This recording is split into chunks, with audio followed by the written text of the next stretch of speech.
In un ospedale la cura del corpo la fanno i medici, la cura dell'anima la fa la religione. I frati sono sempre quelli che si spendono sempre per il prossimo. All'ospedale San Bortolo di Vicenza domani verrà celebrata dal vescovo Beniamino Pizziol una messa speciale di saluto per i frati francescani di Santa Lucia che concludono il loro servizio di assistenza ai malati.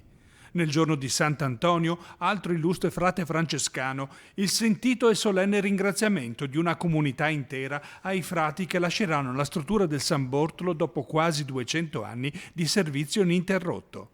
Nell'antico chiostro sono in molti a ricordare la presenza silenziosa, mite, costante ma preziosa dei religiosi con il saio e i sandali.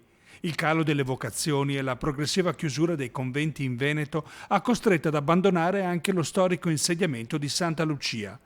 La diocesi assicura che il servizio di assistenza ai malati in ospedale verrà comunque garantito, ma la partenza dei frati mendicanti dell'Ordine di San Francesco è una perdita sofferta. Sì, è una perdita sicuramente.